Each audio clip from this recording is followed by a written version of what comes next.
이 잠언 우리가 읽은 넉 절 말씀은 하나님의 공의에 대해서 말씀하고 있습니다. 그러면서 성도인 우리들에게도 공의로운 삶을 살아야 함을 깨닫게 해주는 말씀이고, 또 한 가지 성도는 지혜를 갖추어서 명철한 자가 되어야 함을 우리에게 말씀해 주고 있는 말씀입니다. 우리 이 시간을 통해서 정말 하나님의 백성답게 공의로운 삶을 살아가고, 또 하나님의 백성답게 명철한 자가 되어서 주께서 우리에게 맡겨주신 귀한 사명, 세상의 빛과 소금의 사명, 영혼을 구원하는 그 사명, 하나님을 드러내는 그 사명을 온전히 감당해 낼 수 있는 우리 모두가 되기를 주님의 이름으로 축복합니다. 하나님께서 창조한 창조물들이 가장 행복한 때가 언제이냐? 그것은 하나님께서 창조해 주신 그 모습 그대로 살아갈 때입니다. 하나님께서 우리를 통해서 영광 받으시기를 원하셨잖아요. 하나님의 영광을 위하여 우리를 창조하셨는데, 우리가 하나님께 영광을 돌려드리는 삶을 살 그때가 가장 존귀하고 가장 아름답고 가장 가치 있고 그리고 행복한 때인 겁니다. 요즘 TV들이 참 잘 나옵니다. 비싼 텔레비전들이 많이 나오는데 그것이 아무리 비싸다 할지라도 TV가 재구실을 하지 못하고 제대로 영상을 보여주지 못한다면 그것은 귀한 취급을 받지 못할 겁니다. 하지만 그것이 자기의 기능을 온전히 발휘할 때 그것은 귀하게 여김을 받고 가치 있는 것으로 여김을 받게 되겠죠. 그것과 마찬가지로 하나님께서 우리들에게 계획하신 그것, 우리를 창조하면서 원하셨던 그 목적을 우리가 온전히 이루며 살 때 우리는 그만큼 가치 있고 존귀한 자가 되어지는 겁니다.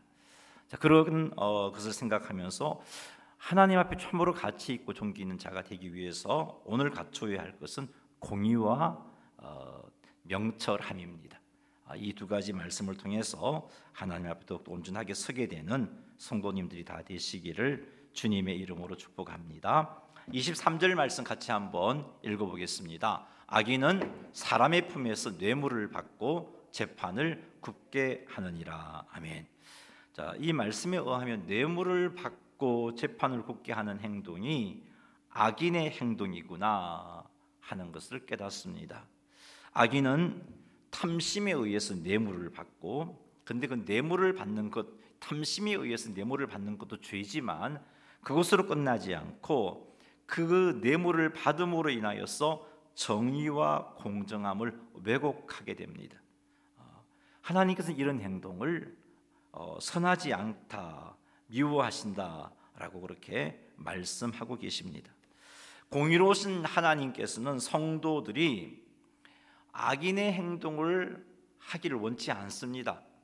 그 말은 성도들이 공의를 행하기를 원하신다는 겁니다. 성도가 뇌물을 받고 재판을 굽게 하는 행동을 해서는 안 된다는 것이죠. 뇌물이란 불공정한 또 부정한 이득을 위하여서 남에게 제공하는 돈, 선물이 뇌물입니다.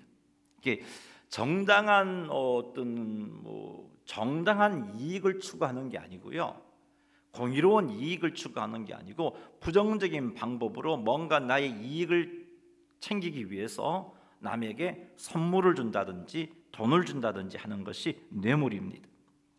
재판을 굽게 한다는 것은 재판에서 공의롭게 판결하지 못하는 것이라는 문자적인 의미이지만 오늘 본문에서는 그런 의미뿐만 아니라 인간관계 속에서 그 뇌물 때문에 잘못을 안 본 척 해주는 것도 재판을 굽게 하는 행동의 한 부분입니다.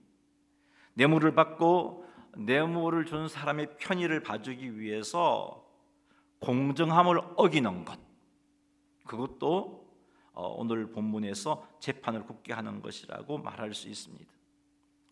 뇌물을 받은 그것 때문에 알면서도 모른 척 해주는 것, 이런 것들이 재판을 굽게 하는 것에 해당되는 겁니다. 자, 이런 행동을 성도들이 해서는 안 돼요. 왜냐하면 성도는 하나님에 의해서 의인이라고 칭함을 받는 존재입니다. 성도는 공의로운 하나님의 자녀이기 때문입니다. 뿐만 아니라 뇌물을 받는 것 그리고 재판을 굳게 하는 것은 공의롭지 못한 행동이기 때문에 성도는 이런 행동을 해서 안 되는 것입니다. 공의로운 하나님의 자녀인 성도는 불의한 행동 앞에서 어떻게 대처해야 하는가? 성도가 불의한 행동을 목격했을 때 성도는 예수님의 가르침을 따라 행동해야 합니다. 즉 진실을 말해야 돼요. 진실을 말함으로 어려움을 겪을 수 있다 할지라도 오늘 잠언 이 말씀을 생각해 볼 때 성도는 진실을 말해야 되고 정의를 위해서 용기를 내어야 하고 사랑과 용서와 정의를 삶 속에서 실천함으로 불의한 행동에 대해서 성도다운 모습을 드러내야 됩니다. 이를 위해서 우리들은 하나님의 도움을 항상 구하며 살아야 하고 이를 위해서 우리들은 성령 충만함을 유지하며 살아야 합니다.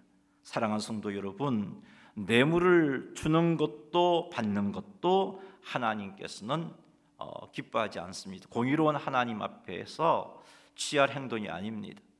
공의로운 하나님의 자녀들이 취할 행동이 아닙니다.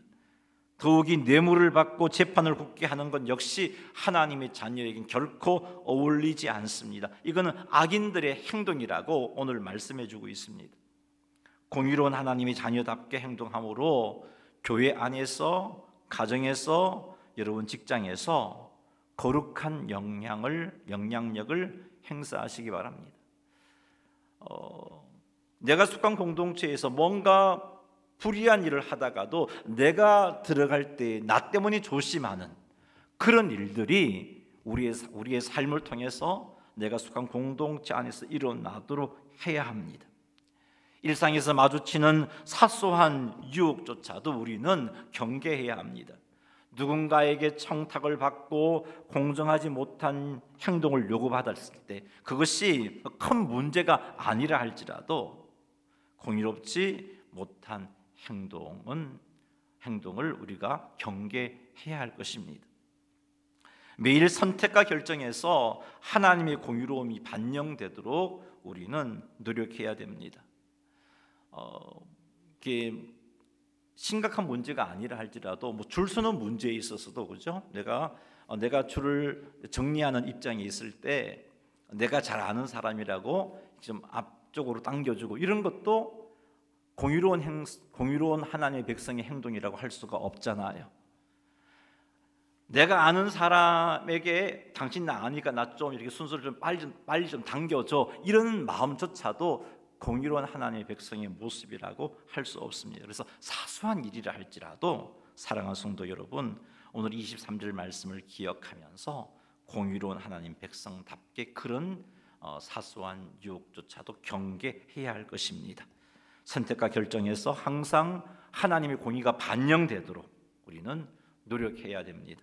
이를 위해서 말씀과 기도로 깨어 있어야 되고 말씀으로 무장해야 합니다. 그리하여 공의로운 하나님의 자녀로서 교회 안에서, 가정 안에서, 직장 안에서 우리의 삶의 모든 영역에서 공정하고 올바른 선택과 결정을 하게 되기를 주님의 이름으로 축원합니다.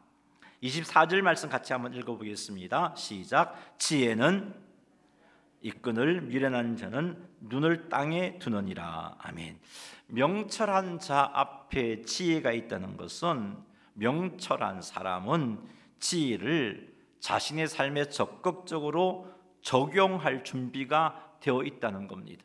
명철한 사람은 어떤 문제가 일어나더라도 그 문제를 이 지혜를 가지고 해결할 수 있는 그런 준비가 되어 있다는 의미가 명철한 자 앞에 지혜가 있다. 이 문장의 의미입니다. 두 번째는 명철한 자 앞에 지혜가 있다는 것은 명철한 사람은 지혜의 가치를 깊이 이해하고 그것을 삶의 우선순위로 삼는다. 이런 의미도 있습니다. 세 번째 의미로는 명철한 사람은 영적으로 성숙해 있다는 의미입니다.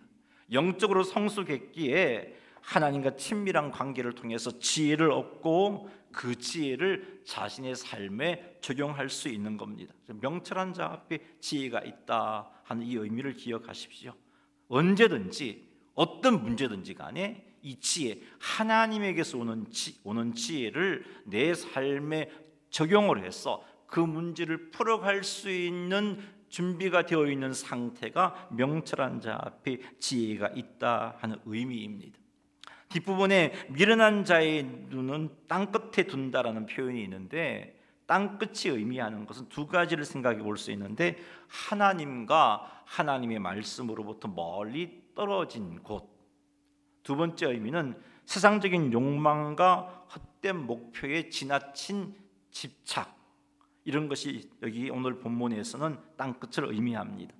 따라서 미련한 자의 눈을 땅끝에 둔다는 것은, 미련한 자는 하나님을 경외하지 않고 하나님의 가르침을 무시한다는 그런 의미이고, 두 번째 의미는 미련한 자는 하나님과 하나님의 의보다는 자신의 욕망, 자신의 성공에 더 지나치게 집착하는 사람이다, 그런 의미입니다.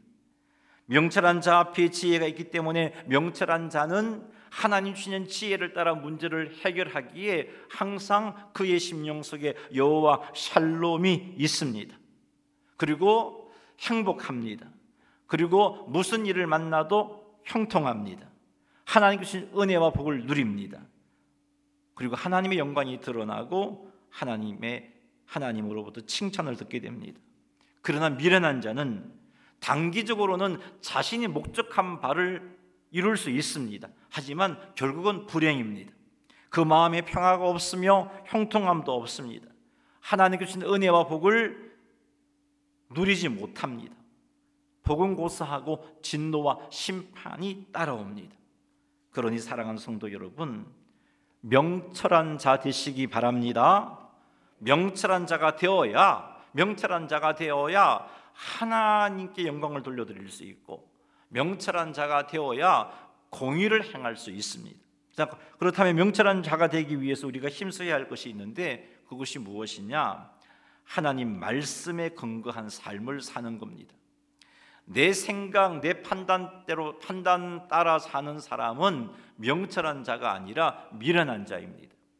명철한 자는 하나님의 말씀과 그 하나님의 인도를 따라 살아가는 자인데, 이렇게 말씀에 근거한 삶을 살려면 우리가 말씀을 알아야 됩니다. 그래서 말씀을 꾸준히 읽고 묵상해야 됩니다. 말씀을 꾸준히 읽고 묵상할 때 하나님의 뜻을 알게 되고 하나님께 주신 지혜를 공급받을 수 있습니다. 사랑하는 성도 여러분, 하나님의 말씀을 가까이 하셔서 하나님으로부터 지혜를 공급받고 하나님의 뜻을 깨달아서 말씀에 근거한 삶을 살아가는 명철한 자가 다 되시기를 주님의 이름으로 축복합니다.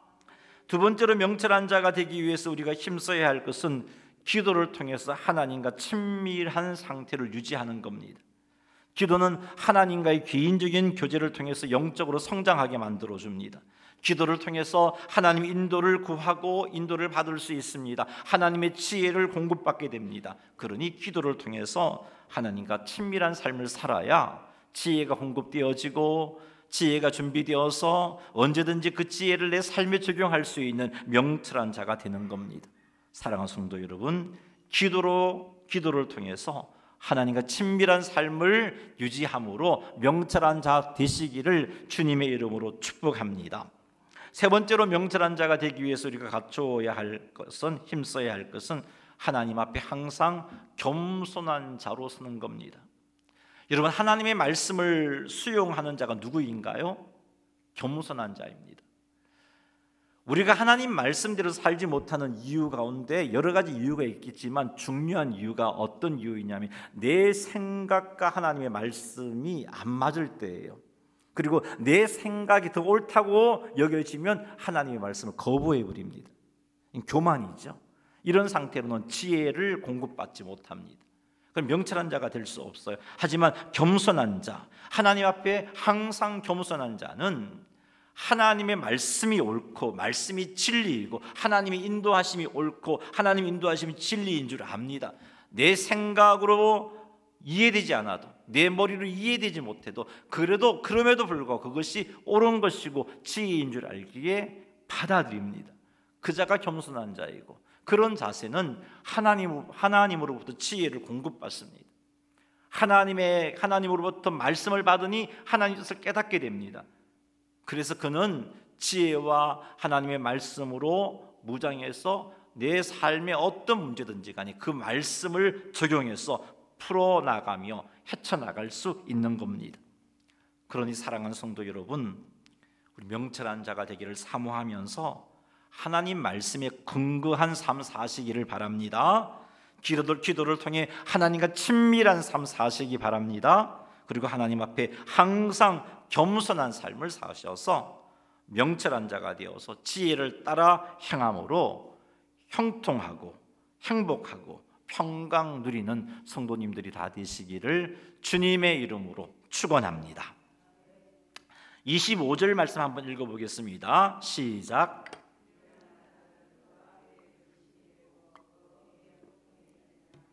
아멘. 미련한 아들은 아비의 근심이 되고 어미의 고통이 된다라고 말씀하고 있습니다. 그러니 우리는 적어도 성도는 미련한 자가 되지 말아야겠죠. 우리 24절에서 살폈습니다. 미련한 자는 하나님을 경외하지 않아요. 미련한 자의 눈은 땅끝에 있다 그랬잖아요. 땅끝은 하나님과 하나님 말씀으로부터 멀어져 있는 곳이라 그랬어요. 그러니 하나님을 경외하지 않습니다. 하나님의 가르침을 무시합니다. 하나님보다는 자신의 욕망을 더 소중하게 생각합니다. 하나님의 의보다는 내가 성공하는 게 더 귀합니다. 그렇게 생각하는 자가 미련한 자입니다. 이런 사람은 결국은 아비의 근심이 되고 어미의 고통이 된다라고 오늘 하나님의 말씀이 우리에게 말씀해 주고 있습니다. 사랑하는 성도 여러분, 우리 주일 낮 예배 시간에 살펴본 백부장, 그 백부장처럼 하나님을 경외하시기 바랍니다. 삶과 하나님을 두려워하는 모습들을 갖추어야 합니다. 경외하지 않는 자는 미련한 자입니다. 하나님께서는 우리의 생각과 우리의 말과 우리의 행동을 다 보고 계십니다. 하나님 면전의식을 가지고 우리는 말 한마디, 생각 하나조차도, 행동 하나조차도 삼가 조심해야 합니다. 혹 우리에게 하나님을 경외하지 않는 행동이 있다면 살펴보셔서 그 행동을 끊어내고 하나님께 용서를 구하시기 바랍니다. 하나님을 경외하지 않는 자에게 찾아볼 수 있는 행동은 어떤 것이 있냐면은 하나님의 존재에 대한 믿음 없이 살아가는 겁니다. 이게 경외하지 않는 모습이에요. 하나님의 선하심에 대한 믿음 없이 살아갑니다. 그러니까 마음대로 살아갑니다. 하나님의 말씀을 무시하고 내가 하고 싶은 대로 살아가는 것, 이것 경외하지 않는 모습이에요. 하나님을 경외한다면 어떻게 하나님 말씀을 무시할 수 있어요? 하나님을 경외한다면 어떻게 내 하고 싶은 대로 살아갈 수 있어요? 하나님을 경외하지 않는 또 다른 모습은 하나님보다 자기 자신을 더 의지하는 겁니다. 이것도 하나님 경외하지 않는 모습이에요. 물질과 성공과 사람들로부터 인정받는 것을 하나님보다 더 우선시하는 이런 행동도 하나님을 경외하지 않는 행동이에요. 여러분, 이런 행동이 있습니까? 이런 행동이 있으면 미련한 자인 거고요. 결국은 아비와 어미의 걱정과 근심거리, 고통을 가져다 주는 자가 되는 거예요. 그러니 이런 행동이 있다면 이거 회개하고 이 행동을 끊어내십시다. 그리하여 부모의 근심과 고통이 되지 않는, 오히려 부모를 기쁘게 하는 성도가 되어야겠습니다. 미련한 자의 삶을 사는 것은 결코 하나님 자녀의 삶이 아닙니다. 우리는 미련한 자가 아니라 24절에서 살폈듯이 명철한 자가 되어야 됩니다. 명철한 자가 되려면 세 가지 하나님 말씀에 근거한 삶을 살아야 된다고 했고요. 기도로 하나님과 친밀한 삶을 유지해야 된다고 했고요. 항상 하나님 앞에 겸손해야 된다고 그래서 이런 삶을 살면 명철한 자가 되고, 명철한 자, 지혜로운 자는 잠언을 보니까 부모를 기쁘게 한다 그랬어요. 미련한 자는 부모에게 근심과 고통을 가져다 주지만 명철한 자는 부모의 기쁨이 되어집니다. 하나님, 우리 성도들이 부모에게 기쁨이 되도록 명철한 자 되시기를 원하고 계십니다. 그러니 여러분, 세 가지 꼭 기억합시다. 말씀에 근거한 삶, 기도로 하나님과 친밀하게 교통하는 삶, 항상 하나님 앞에 겸손한 삶을 사셔서 명철한 자 되시기를 주의 이름으로 축복합니다. 마지막 26절 말씀 한번 살펴보겠습니다. 의인을 보라는 것과 귀인을 정직하다고 때리는 것은 선하지 못하니라. 아멘. 자, 이 말씀은 정의와 공정함에 대한 하나님 원칙을 보여주는 말씀인데요. 자, 의인을 보라는 것은 불의한 일입니다. 이 일에 대해서 하나님은 선하지 못하다 말씀하고 있습니다. 귀인을 정직하다고 때리는 건 역시 선하지 못합니다. 여기서 귀인은 앞에 나온 의인과 같은 의미로 사용되고 있습니다. 이 의인이 정직하다고, 의인이 바르게 행동한다고, 의인이 올바른 소리 한다고 그를 때리는 것, 이거 선하지 못하다는 거죠. 자, 그런데 세상에서 의인을 벌하는 일, 의인이 정직하다고 때리는 일들이 어찌하여 일어나는 것인가? 의인을 벌하는 건 공의로운 일이 아닌데, 의인을 때리는 것은 공의로운 일이 아닌데, 의인이 정직하다고 때리는 건 얼마나 불공정한 일입니까? 정직함이 인정해 줘야 되는데, 그런데 세상에서는 이런 일이 일어난다고요. 왜 이런 일이 일어나는가? 첫 번째는요, 잘못된 정보, 그 사람에 대해서 잘못된 정보를 내가 들었거나 그 사람에 대한 선입견이 있을 때, 이 잘못된 정보와 선입견 때문에 의인을 핍박하는 행동을 할 수 있습니다. 두 번째는요, 권력을 가진 자가 자신에게 주어진 권력을 남용할 때 이런 일이 일어납니다. 즉, 자기에게 도전하거나 자기에게 위협이 될 수 있는 의로운 사람에게 이런 일을 할 수 있습니다. 핍박을 가할 수 있어요. 세 번째는 사회의 잘못된 가치관 때문에 의인들이 벌을 받는 일들이 생겨나고 있잖아요. 예를 든다면 미국에서는 동성 결혼을 인정해 버렸잖아요. 그런데 목사님의 양심상 동성 결혼을 인정할 수 없으니까 그 동성애자들이 와서 주례해 달라고 했을 때 거절했잖아요. 거절한 거 그것 때문에 벌금을 물어야 되고 큰 불이익을 겪었어요. 보세요. 사회의 잘못된 가치관으로 인해서 의인이 벌을 받는 일이 일어나잖아요. 자, 결론적으로 말하면 왜 이런 일이 일어나는가? 왜 의인이 고통당하는 일이 일어나는가? 세상이 죄로 오염되었기 때문에 그렇습니다. 성도임에도 불구하고 영적으로 깨어있지 않으면 욕심에 끌려서 의인들이 고통을 겪게 하는 행동을 하게 돼요, 여러분. 결코 이건 세상이 죄로 오염되었기 때문에 성도에게는 어울리지 않는, 죄로 오염되었기 때문에 일어나는 일인데, 성도인 우리들에게도 이런 의인들로 하여 고통을 겪게 하는 일을 하는 그런 경우가 있다는 겁니다. 언제요? 영적으로 깨어있지 않았을 때. 영적으로 깨어있지 않으면 잘못된 정보인지 옳은 정보인지 분별하지 못합니다. 영적으로 깨어있지 못하면 잘못된 선입견에 사로잡힙니다. 그래서 사람을 함부로 판단하고 의인인데도 불구하고 내 기준으로 죄인이라고 생각하고 핍박하고 고통을 겪게 하는 일을 할 수 있어요. 성도라 할지라도. 의인들이 억울한 누명을 쓰고 있는 것을 봄에도 불구하고 괜히 거기에 끼어들었다가 자신이 어려움을 당할까 외면함으로 의인들이 벌받는 일에 동참할 수도 있어요. 성도들이. 이건 결코 성도의 모습이어서는 안 되는 일들이죠. 성도들이 반복적인 죄를 짓고 그 죄에 사로잡히게 되면 더 적극적으로는 이런 의인을 때리는 행동을 하게 되어 있어요. 그런데 이런 일을 하나님께서는 선하지 않다라고 말씀하고 있습니다. 그러므로 성도들은 정의롭지 못한 일을 해체하기 위해서 기도하면서 깨어 있어야 되고 하나님의 지혜를 구해야 되고 하나님의 인도를 구하는 삶을 살아야 됩니다.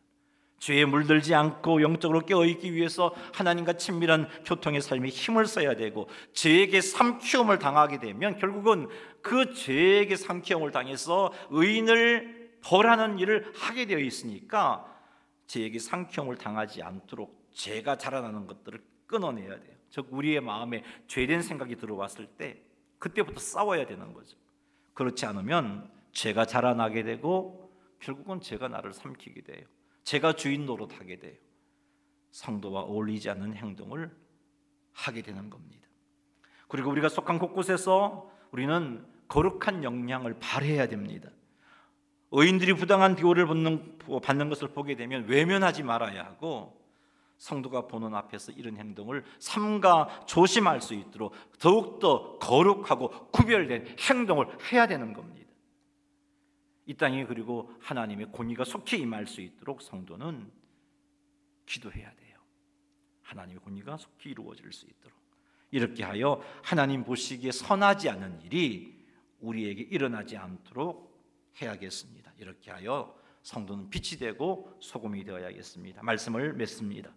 오늘 살펴본 잠언의 말씀은 성도들에게 공의와 지혜를 삶에 적용해야 한다는 것을 말씀해 주고 있습니다.